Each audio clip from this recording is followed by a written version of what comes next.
At least we got an episode that's mostly HVAC. So y'all take care out there, and we'll see you on the next one.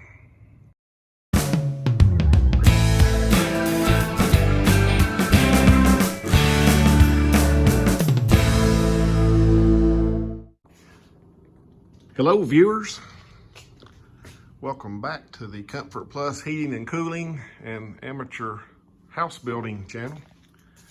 It's about noon. I think I'm through for today, so I'm going to maybe hook up the trailer and take this insulated ductwork over to the house and see if we can get started hanging it up. This little aluminum trailer, I've used it for several years now, and it's great. It's lightweight. Great for package units or just, hauling a split system out to a job site. You can unhook it and roll it around the house, whatever you need to do. Picked up some black iron for the gas lines over at Mom's house. Got it here ready to thread at some point in time. It was just the other day, seems like I didn't have any units in here. I had given them all to the scrap man. Well, I gave them to him and he brought me some money back. We'll do it that way. But it's been a steady year on change outs for sure. Plus I had those attic jobs with all this old duct work. So I've got it kind of broke down and packed over here as best I can. I also need to get to the landfill. It's been raining every day or every other day, and that place gets to be a muddy mess up there at the demolition site. So I kind of have to pick and choose when I can take stuff. But I'll get this trailer hooked up and throw that ductwork on it, and we'll run over to the house. Well, she's on there and strapped down. That one's only got one strap on it, but it'll be fine. We're not going far. I need to get this ductwork in. I picked up all the siding, and I'd really like to get started on it because that would be fun to do something different. I got this aftermarket head unit in the van here, and I wired up the backup camera to stay hot anytime the car was on, so I can flip on the backup camera and keep an eye on the trailer back there. Well, got it all carried in here before our usual afternoon thunderstorms, but unfortunately Missy just showed up with a pizza, so I'm gonna have to go eat, and then I'll really feel good crawling around under here, won't I? Okay, pizza time's over. Got this first piece stuck up here. What I'm doing, rather than just strapping it under the insulation, I'm just taking some drive, and I measured over there where the furnace was so I know how long to make these. But I'm just slitting the insulation where I want to put one. I hook it under the duct. Let's see if I can get back here. You can see something. I'll hook it under the duct and put one screw straight up into the bottom of the duct. And I usually put a screw at the top of the duct straight into the side, and then of course a screw straight on up into the joist. Typically use 1 1.25 inch screws up into the joist, but if you put enough of these things, each one of them is not going to have much weight on them. So what I'm probably going to do, just to make sure I get it all hung up and not laying down here in the basement, I'm going to go ahead and strap it up as I go. The way I put it up, I hang up a ratchet strap on one end of it, and stick it up in that ratchet strap to hold one end while I work the other end. But what I'm gonna do is get it all up and strapped up, and then if I have time or the energy, I'll come back and start taping the joints and taping up the insulation. If not, I'll just get it all up hanging under the floor anyway, and get it out of the floor and off that shelf. One screw under the bottom, one screw near the top, and one screw into the joist. And then you can just pull this wrap back together, tape it up. Well, I'm down to the last piece. The last time we get to see this view again.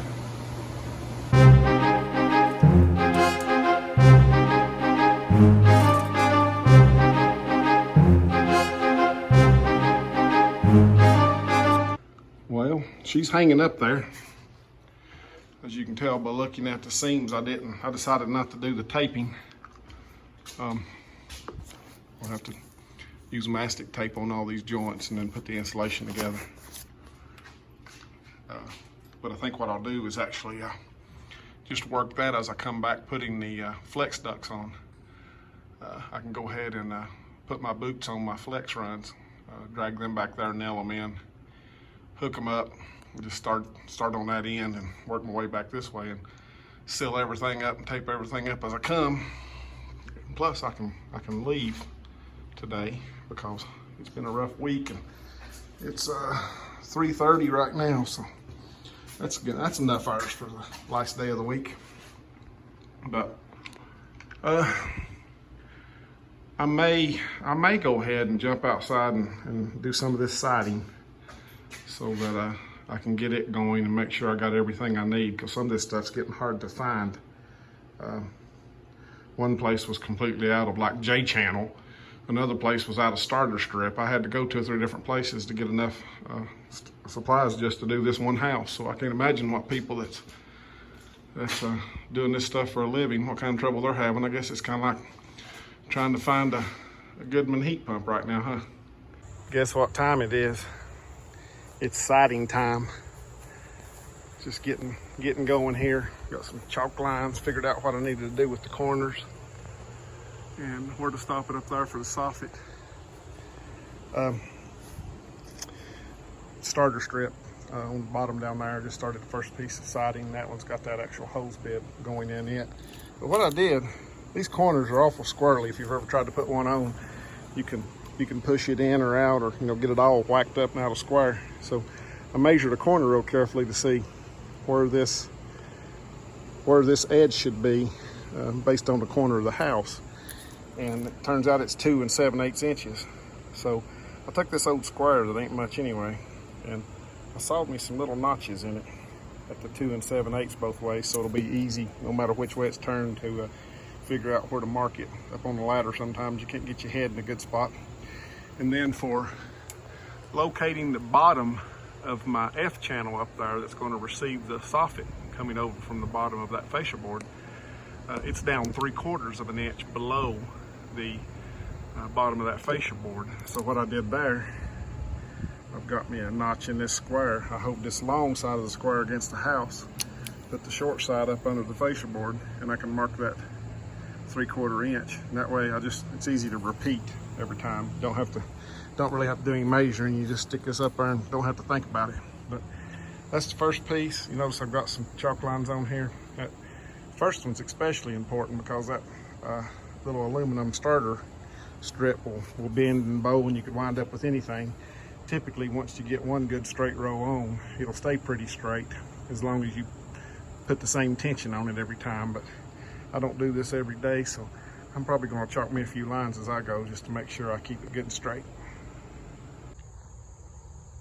Well, I'm not fast, but I'd really just planned on getting the trim up and the layout done. So it goes pretty fast once you get all that out of the way.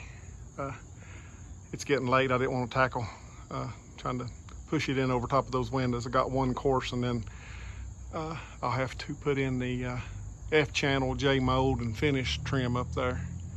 So I really need a better way to working off of a ladder and moving it. Every time you have to scoot over 3 foot is tough, especially when there's a big hole there. But at any rate, got enough of it on there to send Mom a picture. She likes it. That's the color she wanted from the beginning. I was kind of hesitant. I thought I wanted gray, but I decided to go with what Mama wanted, and I like it a lot. I think it looks really good. Looks real nice with the white trim. Get all this white stuff around the screen porch here too. We'll go with it good. Got a little red soffit gable end vent up here. Gable end vent, yeah. I'm not even going to cut the hole open. It's just for looks. But it's just be nice to have that little white circle up there. The reason it's up there right now is because I tried it there and over this window, and I decided I liked it up there better. So we're just going to leave it up there. It's probably not even centered. I just looked at it when I was up there and stuck a screw in it, but I'll locate the exact center and make sure I get it in the right spot when I get around to that part. But I'm gonna pick up tools and call it a night. It's kind of nice to be doing something pretty for a change.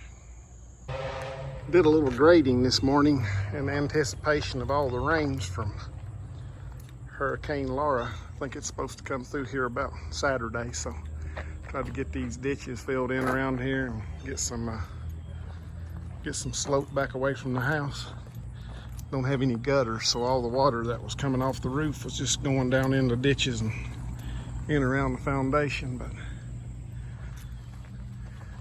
hopefully this will help us out some. It'll be a muddy mess, but be better than having ditches full of water.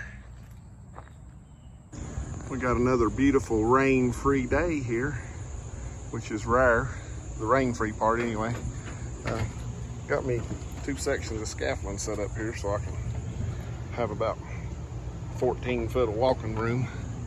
And what I'm doing, you can see I hadn't done the top of this wall. I just started. I got this piece over the window, started a piece up into the finished trim here, and I'm just going to run this soffit out far enough to put the first piece of fascia, aluminum fascia on.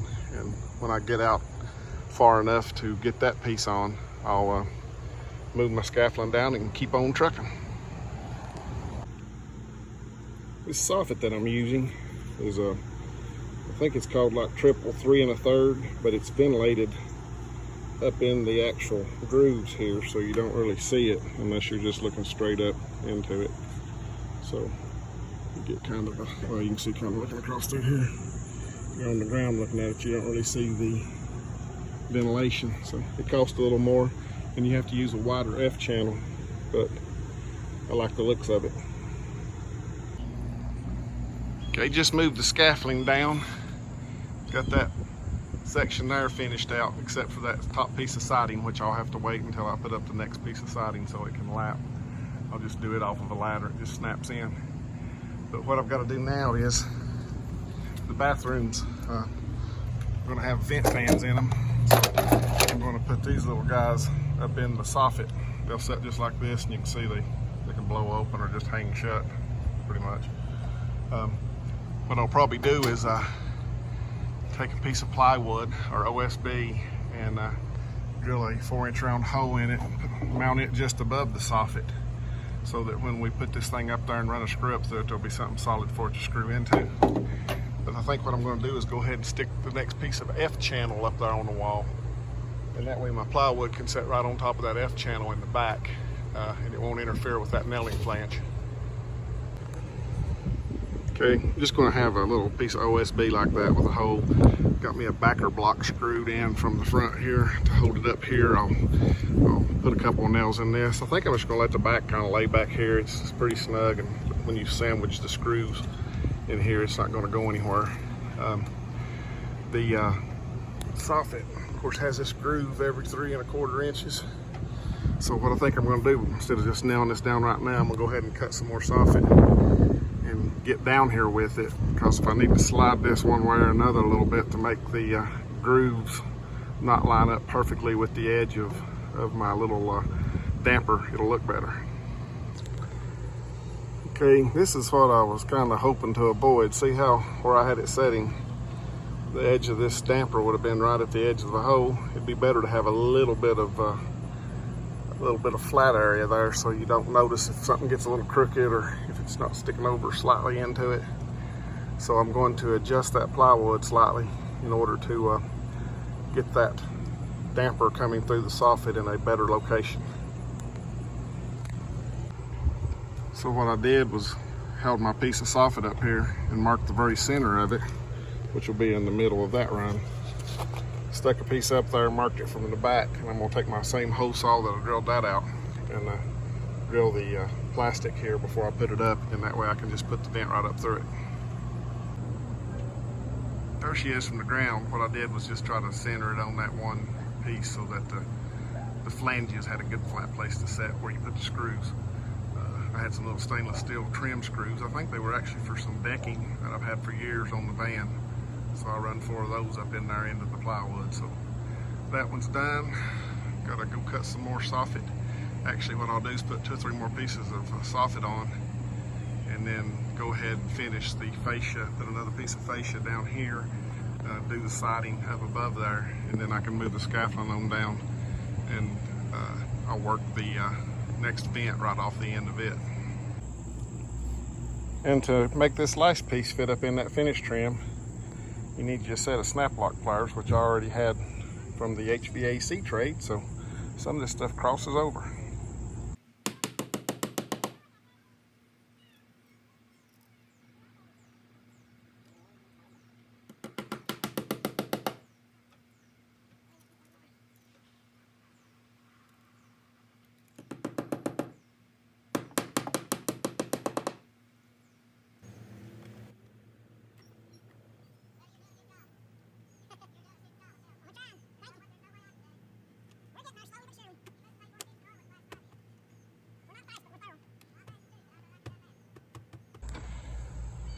Well, we're gonna pick up tools and call it a day. Got that one topped out. Need to, I got a couple more scaffold bucks over at the house. I need to actually set another one up so I can get up a little higher. I was standing on a step ladder on top of that board, and that's never a good thing. Got the soffit all the way down to this end. Got those little vents in up there for the bathroom vents. Turned them this way because the prevailing winds come from over there. So that way they won't be blowing into the flapper all the time. But all in all, we can get this siding topped out, get somebody to come and do gutters on it, keep this mud from splattering up off the bottom. Brought that extra scaffold buck over so I could go too high, and got this side knocked out. I really can't do this side over here yet as far as the aluminum fascia, because this fascia down here really needs to go first, so that it'll be underneath that board coming down. That way water won't run up under something. You always want to lap it, you know, from bottom to top. So in order to keep these corners looking good, at these 45-degree corners, what I'll need to do is drop back there on the back. I've put a little bit of soffit up back there already, so I'm going to need to run it out to that corner, 45 it, start it off the same on the opposite side of the H channel, and then run it down here, put me a H channel here, start it the same, make the grooves line up on both sides of the miter, and then run it over there till it runs out. And then I can put up a piece of aluminum fascia coming this way, and put up that last piece of aluminum fascia going up to the top of the gable. So I guess I've done all I can. It's getting late anyway, but I just stopped by here and wasn't really even going to work, but went ahead and after set the scaffolding up, just thought, well, I'd nail a few pieces of the vinyl in, and then next thing you know, I was cutting that aluminum. But everything's fitting pretty good. I think it's gonna look okay for a couple of amateurs. Well, just got off work and ran by the supply house and picked up a piece of 2.5-inch rigid conduit. I need to run this soffit on around the house, but I thought I might go ahead and try to get this in case I screw the soffit up too bad putting it in here and have to change a piece. That piece actually chipped a little bit. I think I'm gonna leave it and just caulk around it. I don't know. It's hard to cut in that stuff when it's perforated like that, but what I've done, I've started to hoe up through the soffit lined up. I mounted the meter base here on, and I got some wood behind it we talked about before we put the sheeting on. So I've got it screwed exactly where it's gonna go, and then I located that hole based on that. So what I'll do next is I'll take the meter base back off. I needed to transfer that hole straight on up through the roof. And normally what I would do with that is take like a 1/4-inch bell bit that's about, you know, a foot long, 16 inches long, put it in your hose saw as a centering, and then drill on through the roof with it. And then you can go up to the roof side and drill back down. But I broke my 1/4-inch bit the other day and I haven't replaced it. And I just thought about it when I was out here trying to do this before the rain. So this was the only long bit I had. So what I did, I drilled out this plug using that hose saw and then run this drill through the center of it. And that kept me lined up in that hole as I stuck it on up and got my hole through the roof. So what I'll do, I'll go up onto the roof now with this bit and try to drill straight back down. It's going to be course, it can be off a little bit up there. I'll probably have to widen the hole a little bit anyway. You're gonna have this big flashing to cover it. So I don't want to make it too huge, because that roof is actually helping hold the mast when the wire pulls on it going over to that pole.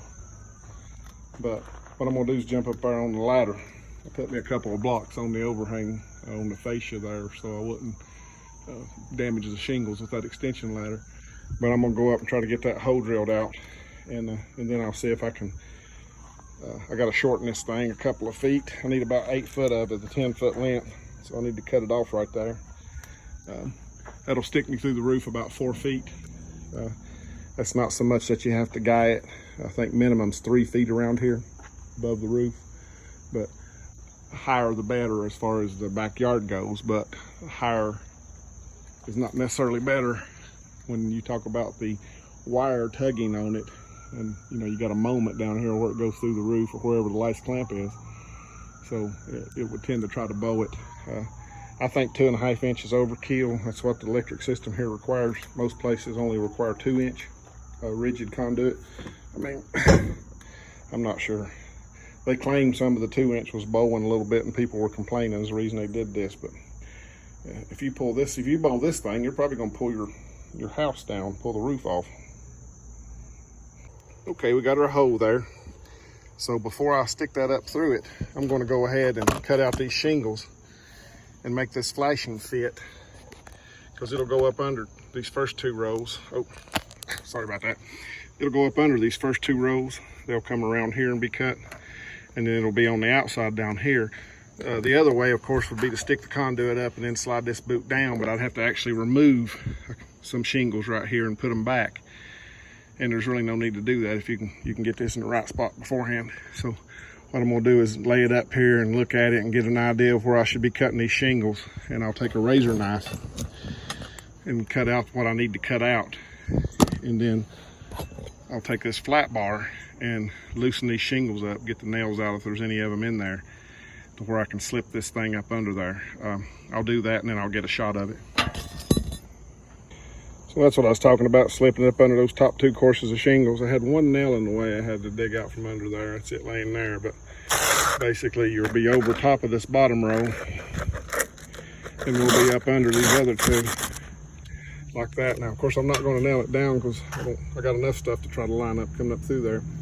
My big thing was just have this up under these shingles, so when I push the conduit through the rubber, it'll already be under there, and then I can, you know, slide it around. Of course, the conduit's going to slide it where it wants to be. You're not going to bend that stuff. But as long as I've got enough room for it to move around, I could even trim these up later and make them look better. But I don't think you'll ever see it up here. Now it's time to cut this off. I have a you know, large cutter at the shop, use on gas lines, but it's at the shop, not here. So it's not critical that this be perfectly square or anything. What goes on that will actually be this weatherhead. Just slips down on the pipe, and those 2 set screws tighten up. So if it's not perfectly straight, it doesn't matter, because it's still going to set on there straight. So I'm just going to get the Sawzall. I think I got one of those good demo blades. It's kind of a fire and rescue. I'll try it and see how it cuts. And the old DeWalt did the job. Looks pretty straight even. I think it's too bad. This stuff's pretty thick walled. A friend gave me this old Sawzall. It had the old 18-volt batteries. It's got the little hickey that sticks up in the bottom of the saw. So bring this out there. I'm gonna lay you down. Okay, I'm back. Here's the actual little adapter I bought to use the new 20-volt batteries with it. The old 18-volt batteries had that little dongle stuck up in there. So, but it works great. I mean, for a free saw, I think this piece was less than $20, and it just uses the same batteries I already had. Now, I'm no electrician, and I'm probably even less of a plumber, but I assume I need to put something on these threads at the top of the meter. And blue pipe dope ought to be good for anything, especially getting all over you. Because if it works in waterproof pressure joints. Surely it'll work in waterproof non-pressure joints. Come on, baby, start on there. There she goes, I felt it. All right, those threads are to be able to take this all the way to the bottom here by hand. And then I'll be ready to figure out. I was thinking it's gonna be hard to hold it up by myself and get that meter base back on the wall. What I might do is cut me a prop rod, like a 2x4, that I could push it too far and put the 2x4 under it to hold the weight of it while I get this meter base back on, and I can pull the prop rod out and let the thing come back down. I think I'm gonna try that. That's kind of what I'm thinking right there, is if I put this 2x4 under the lip of that hub I just put on. That hub goes down on top of this meter base. That would give me room to screw the meter base on without having to hold up this conduit at the same time. So I've stuck me a piece of, whoa. Well, that was not good. I put me a piece of masking tape right there to tell me how far I need to stick that conduit up through there before I put my brace under it. I was going to get you a shot of that prop rod holding the conduit up, but it was very, very sketchy, and I was just I thought I better just, you know, get it up there right quick. So I got the meter base up there and got that hub setting down on top. It's got 4 little 5/16 inch screws that holds it on. But I've decided I need to definitely get me a new GoPro and a tripod. That would have made some pretty good video. I'll take this up and clamp it on just to keep the rain out of it. And the other thing I'm sure I'll have to do before I nail that boot down is try to work it up and down and try to get it to, you know, I pushed the pipe through it too far and then pulled it back. So I'm sure the ring that's wrapped around that pipe is kind of sucked down inside itself and could hold water and, you know, eventually deteriorate it and cause it to leak. So I'll go up there and see if I've got enough movement under those shingles to, you know, ease it up and down enough to get that ring to come back up above the boot itself. I'll show you what I mean when I get up there. Lay some of these tools down so they'll slide off the roof while I'm screwing around. So I think I might be able to get my fingers under it, raise it up, push it down, and eventually get this worked back up to the top. I'm going to try anyway.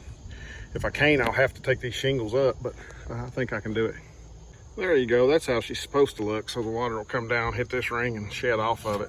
If you'd have left it like it was and holding that water, it wouldn't have taken long to rot that rubber. And I think we're okay on our shingle cut too. It's a little close right on that corner, but I think it's good enough to let water run out of here. What I'll do is I'll put me a couple of nails in on the front here that I'll have to come back up and put some tar over. I might be able to freeze these up and put some nails under them, but truly, if you get 2 here and the shingles laying on these, it ain't gonna go anywhere. So I'll probably just put 2 on the corners. And phone rang and cut me off, but I'll just put those 2 there. And like I say, I'll get me some black mammy or some black silicone or something and put over top of them just to keep them from rusting too quickly. So what they'll do, they'll come up and they'll hook a clamp right below my weather head up there. They'll want me to leave out probably 18 inches to 24 inches of wire, so make a drip loop.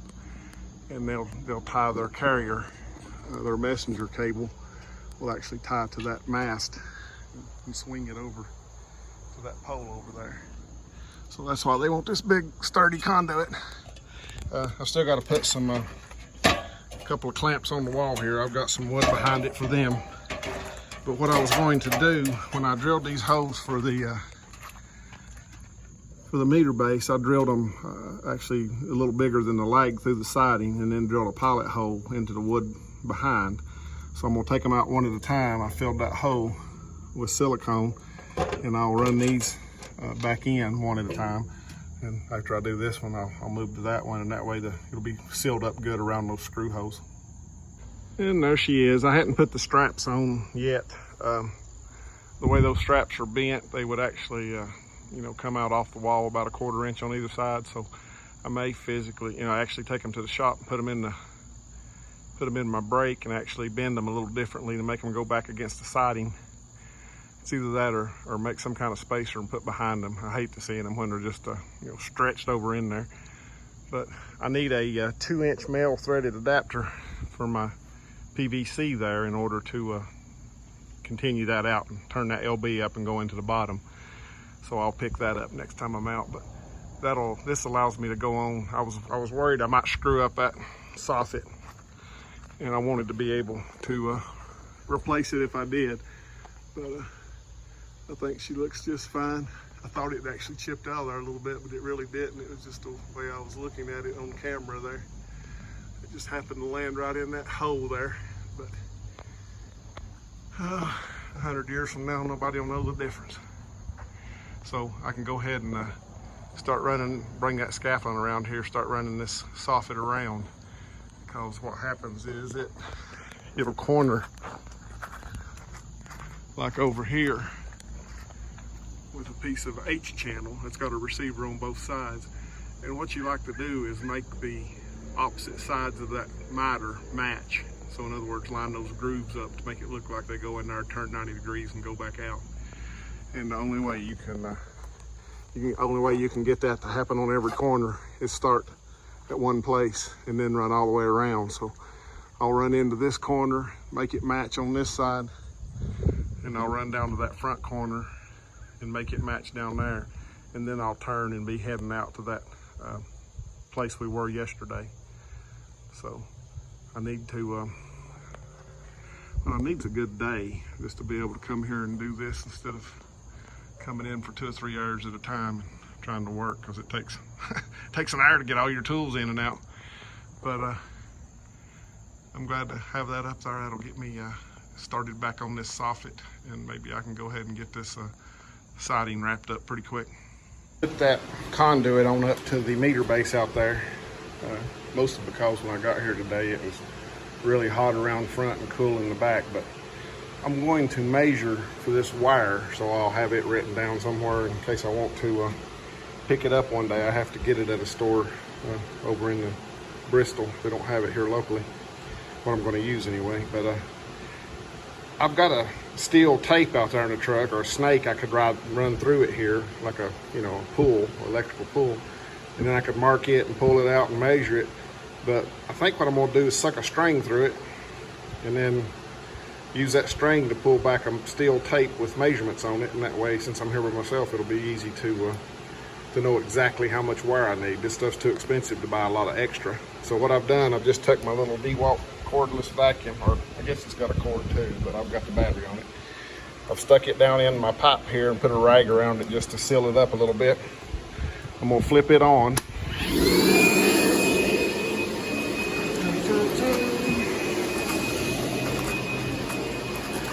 And I'll go out here to the LB. Of course, you can hear it sucking there. So what I'm going to do, I'm going to take this old rubber glove here and tie it to a piece of twine. I may cut some of it off. It's probably a little too heavy. Let me do that right quick, and I'll turn you back on. I've tied it on there, and I just cut this ring off the back to make it a little less weight. So you got the fingers here flopped out. But if you start this thing up in there, it's going to want to pull it. Of course, I don't know how long this string is. I don't want it to pull it out of my hand. It may be too short. This was just something I found that was rolled up on this board. I thought it looked long enough, but it may not be.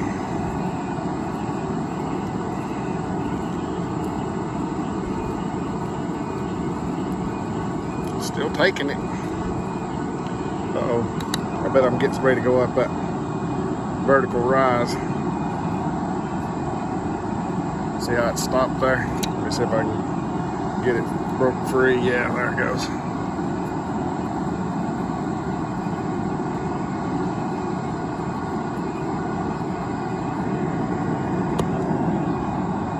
Oh, did you hear the vacuum cleaner?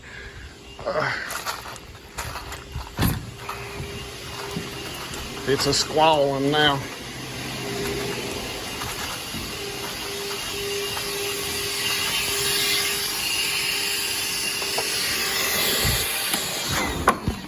And there's our string. That's just an easy way to get a string through a conduit. When most people keep a little vacuum or a cordless vacuum or shop vac on their truck for clearing drain lines. But I used to do this when we did swimming pool lights.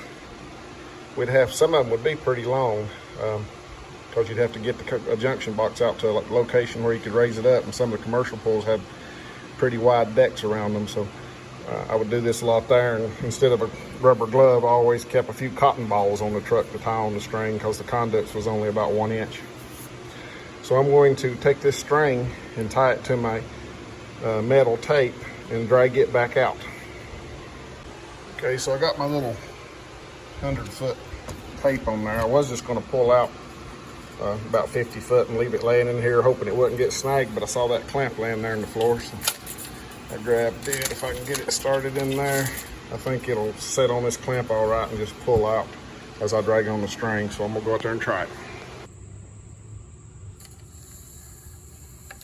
And there she comes. So what I'm gonna do now, I'm gonna go ahead and cut my string off, and I'm just gonna stick it up through this conduit and get it up there, give myself a little bit of slack, and I can just go in the house and actually read the actual measurement. Okay, so I pushed it up through this conduit.